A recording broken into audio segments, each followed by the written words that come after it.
Mama always said, take your time, young man. Mama always said, you gotta get young to get old. Mama always said, money comes and goes.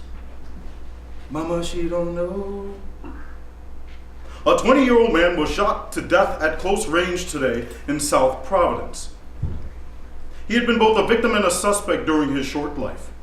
He had been shot, stabbed at least twice, arrested several times, including last year when he and a brother were accused of robbing a teen at gunpoint for his Nike sneakers. Newspaper comments. A good kid, my ass. He was an adult. He was responsible for his own actions.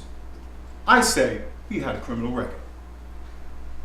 An innocent kid, excuse me. 20 years old is no kid anymore. As far as being good, he had already had his run-ins with the law before. So no, not quite an innocent kid. Not much of a loss to society if you ask me. Hell, he wasn't even a non-productive member. He was a pariah. He was a predator.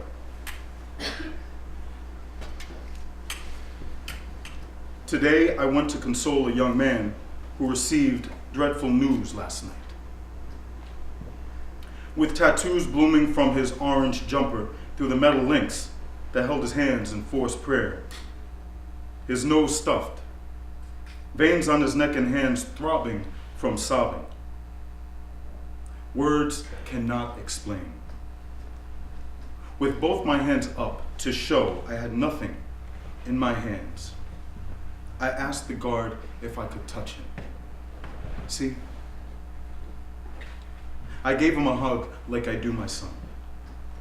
His cheek on my shoulder, holding the back of his head with my hands. He yelped. A gush of puro dolor. And he shook like a tree, briefly falling leaves to the ground.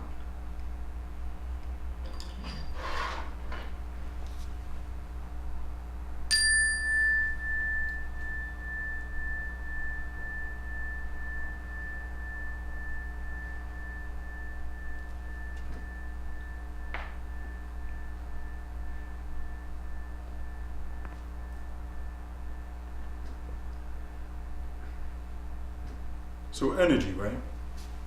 So there's a beginning and an end. So I guess what really matters is the in-between part, right? So some of us have the luxury of enjoying the sound and the energy of life for a really long time. Others don't. So my name is Everett Henderson. I'm a reentry discharge planner with the Institute for the Study and Practice of Nonviolence. And I could lecture you in terms of what I do, in terms of what reentry is, but I'll give you the brief as much as possible because I know time is tight, right? But I work with youthful offenders. That's a fancy word of saying that I work with gang-affiliated youth between the ages of 18 and 25 years old. So I'm the middle guy. I try to make their transition from the inside, the ACI, back into the community, whether it's hooking them up with programs like Anchor, Open Doors, my institute that I work for, the Institute for Nonviolence. They need state IDs, applying for food stamps, looking for housing. I'm the middle guy. I try to make their transition as smooth as possible so they don't come back. But rather than me talking, I'm just a big image person, right? So we're going to the first one. I'm going to tell you a story, right? So there's a kingdom. The message gets sent to the king that it's going to be attacked. Needs backup, needs support. So he gets the message. It's about to get real, y'all. It's about to get real. So he has the message. He gets the messenger. The messenger needs to go to the stable. He needs to get the fastest horse possible. He's ready to go. He's in the stable, gets another resource. He has the horseshoes. All right, so I've got the message, I got the messenger, I'm in the stable, I got the horses, I got the tools, I got the hammer. And just when he's ready to deliver the message, all right, to get more resources, to come back to the kingdom, to defend the kingdom, there's no nails. What happens to the message? Doesn't get there. Why? Because of nails, because of the smallest thing. Just because of nails. You got everything, right? You got the message, the messenger. You can deliver it. You got the tools, but the smallest thing, a nail or a handful of nails, the smallest things, they only cost a couple pennies, right? But because you're unable to get that small thing right there, what happens to the kingdom?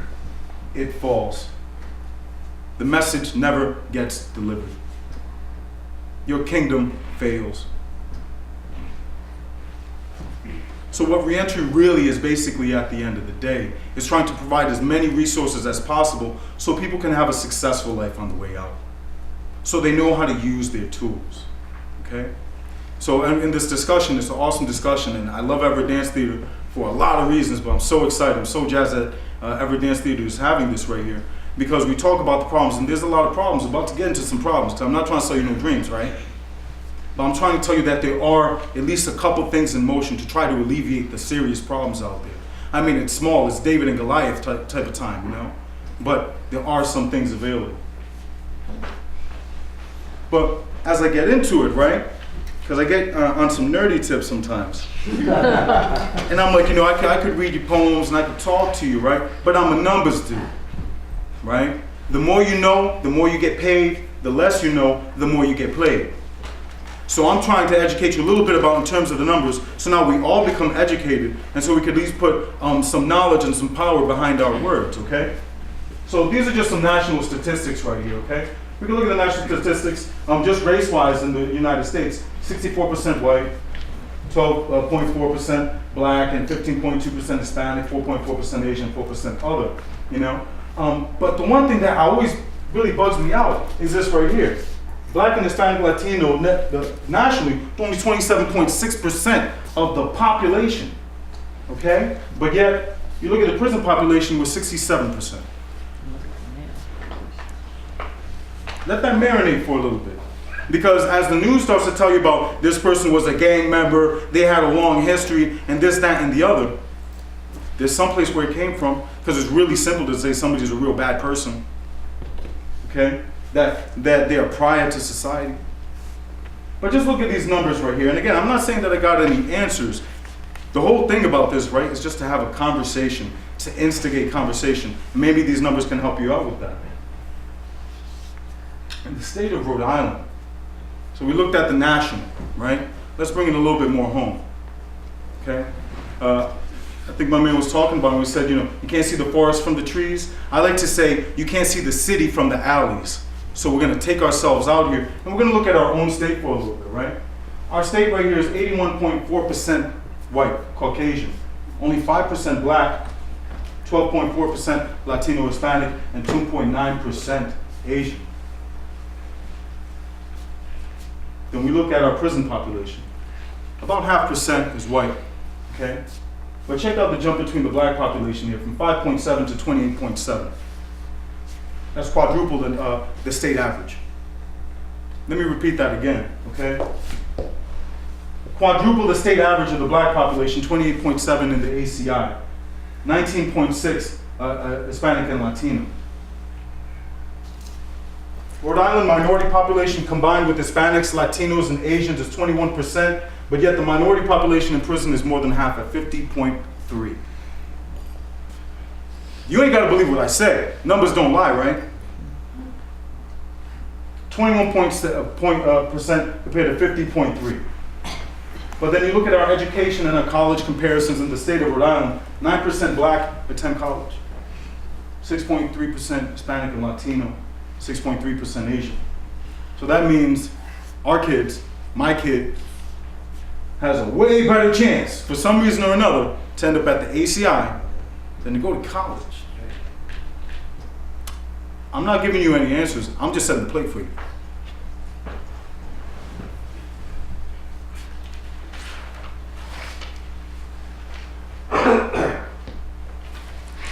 We'll go to the next one. So recidivism costs about $4.2 to $7.2 million. So if somebody keeps on recidivating over and over again, then we're talking about the numbers, we're talking about money, right?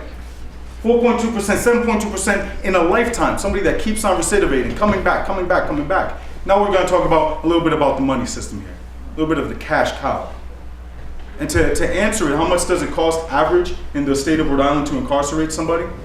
About $58,000 on the low end. That's without medical and things like that. That could go past $100,000, especially if you're maximum or high security, right? But the average is $58,000.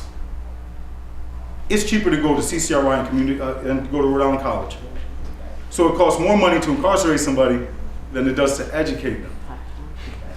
Okay? But in a lifetime, if we don't have these resources, really, okay, if we don't have these, if we don't give our kids or our people right nails, they're making the system $4.2 to $7.2 million a year.